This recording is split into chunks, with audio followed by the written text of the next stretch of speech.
That's Maroon 5, This Love. In the studio with me today, Lizie Steward. Can I say hello, Lizie? Hello. I'm going to have to move that mic down, aren't I? We've got another short one in here. Okay, Lizzie's in the studio with us. Excuse me while I move the microphone down a couple of meters. This is called preparation. Okay, tell us a little bit about Talking Therapies and what you do, Liz. Okay, we've opened Talking Therapies over in Benihoffer now. We used to be in Casada and we've moved over to Benihoffer, which has been absolutely fabulous. We're a full therapy service for anybody dealing with any sort of mental health issue. A lot of people don't know we're out here. We deal with anxiety, depression, bipolar, schizophrenia, helping you cope with whatever's happening within your life, how you're dealing with your disorder, as a lot of people call it. We call it a condition because we believe everything can be changed. Okay, and how long have you been going out here? Believe it or not, 5 years. Blooming heck. And I've seen your new offices down in Benihoffer. I'm guessing you're dealing mostly with expats out here. It is with all expats out here, yes, and that's the reason why we're situated in Benihoffer, because there are so many expats down there, and it's really central, for Torrevieja and all surrounding areas. We've found it's really good. Well, that's good. And you're here today to tell us about the launch of a new... Is it a campaign? Yes, we have a month campaign called Raising Awareness for Mental Health in Spain. It's actually for everywhere in the world, just to let people know that there is help and support out there. A lot of people are isolated and alone, and there's no need to be. There is help here. And I take it there's a Facebook page or a website or obviously a phone number you can get hold of, people can get hold of you on. Oh, darling, we're Facebook, we're Twitter. We've tried to get on board with absolutely everything. We've got Talking Therapies on Facebook, Talking Therapy on Twitter, and we have a fantastic website which we're really proud of. We launched about 6 months ago. Oh, excellent. And what, people can contact you anonymously, obviously, because some people, I guess, don't want this to get about and know their condition or whatever it is. I think it's really difficult. I think most people who get in touch really do want to know who they are, because they're desperate for help.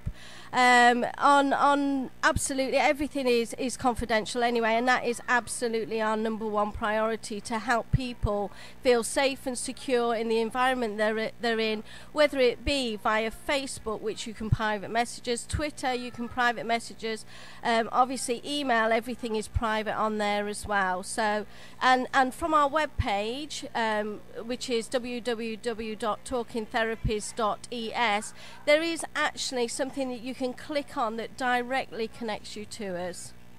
Fantastic. All right, well, what I'll do is I'll get the details off you in a minute. We can post them up on the Facebook page. In the meantime, we're going to put a tune on for Liz. It's a bit of a Sam Smith fan, I believe. Ooh, yes. All right, then. This is Sam Smith. It's quite appropriate for a psychotherapist. Lay me down. You're listening to Dave Ball on The Breakfast Show, sponsored by Coy's Rent-A-Car. Okay, we're back. We're back in the studio with Lizie Steward from Talking Therapies. Now, something I was wondering, Lizzie, can people contact you 24 hours a day? Is that a situation or service that you offer? Unfortunately, no. I do need a little bit of recovery time. Obviously, we're open from sort of like 9 o'clock in the morning till 8 o'clock at night, and you can get us on every sort of phone, Twitter, Facebook, anything. But if you can't get hold of us, obviously we have a lot of emails first thing in the morning, 1 and 2 o'clock in the morning, when people need somebody to listen to them. We are so lucky in Spain, in the whole of Spain, to have the Samaritans, who do run a 24-hour service.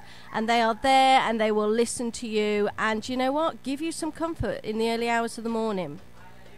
It sounds like a great service. The other thing I was going to ask is the population we've got out here are mature, if I can put it like that. Generally, anyway, the expat population, they're either retired or semi-retired. A lot of people die out here, to be honest. And I've heard all sorts of problems, not only with relocating or the funerals and things like that, but after that, the people who are bereaved. Is there help for them too? Absolutely. We do run a bereavement program, which is really, really difficult. We write all our programs for each person. Bereavement over here is, inevitable. Quite sadly, people do come over here to retire, and quite sadly, some people are only here a couple of months and die very quickly. So what happens to the person that's left? They say, oh, I'm going to carry on, but then they feel isolated and alone. So, we are here to help you, decide where you want to go and what you want to do. And how about at the other end of the scale? How young do you treat people? I mean, I don't know. Fortunately, my son seems fairly well adjusted. I'm not quite sure, but the youngsters of the world obviously have problems as well. Do you deal with the kids? Yes, I do. And your son is very well adjusted. We do. He's not paying me. Nice boy. So anyway, we do deal with mainly teenagers, to be honest. I think, you have to be a specialist to deal with young children. You really need to be a child psychologist. I will work with children, but quite sadly here, most of the problems we have with children are with parental management more than anything. Really, I was going to say it comes as a surprise, but perhaps it's not. But what are people doing things differently in Spain as parents then, or is it just that they're just bringing their problems from the UK or wherever they're coming from to Spain? I mean, most people do bring their problems from the UK, but you know what? Dealing with a new language is a massive pressure for parents. They're trying to learn the language. Their children pick it up straight away because they're like sponges. So parents have a lot more pressure on out here. It's very, very difficult to earn money. And if you have a small child as well and you're trying to juggle, where are the children going to go after school? What am I going to do? Quite sadly, patience, run out. I can see that. I mean, when I first came over, my son was 7, and thinking back now, kids can just adjust to anything, can't they? And we put Mitch into a school. I think there was one other English kid in the school, but basically he had to speak Spanish straight away. There wasn't any translating or anything like that. And within 3 months, he had the language, and he didn't complain. He didn't have any problems or anything like that. But it just shows that kids are a lot more flexible, a lot more adaptable, I suppose, than us adults.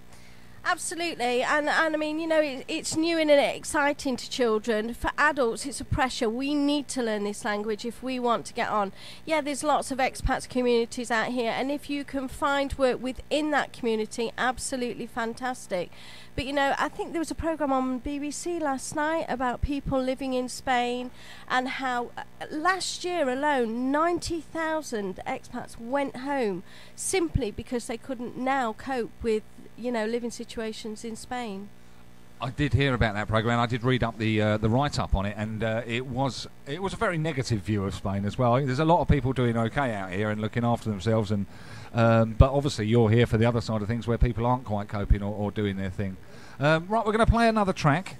This is your colleague at Costa Women, Sandra Piddock, will enjoy this one. She likes a morning BJ.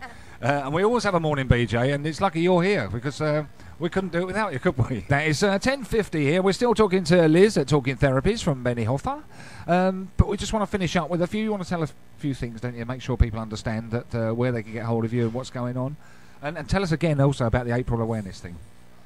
Okay, so we're raising awareness for as many people as we can, and we'd really, really appreciate it if you could go on our Facebook page and share our Talking Therapies page. We are trying to reach as many people as possible.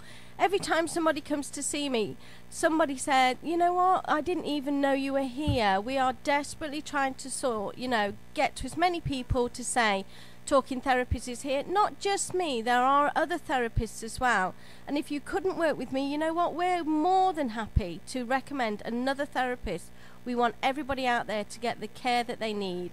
We're www.talkingtherapies.es. We're on Facebook, we're on Twitter, or you can email us at liziesteward@hotmail.com. That's absolutely fantastic. Thank you for coming in, Lizzie. We'll get all those details off you. We'll put them on our Facebook page after the show. We've got a film crew here now as well, so our very own Billy G and Ray Woods are here. But thank you again, Lizzie. Thanks for coming in. We'll get you in again in about maybe a month.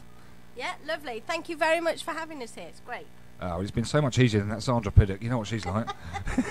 She's great. Bless her. She's lovely. She's listening in. She just commented on Facebook as well. That's Lizie Steward from Talking Therapies. Like I say, look out for the details on my Facebook page after the show, or you can look them up on their website, talkingtherapies.es. Thanks again. Right, a bit of Rihanna.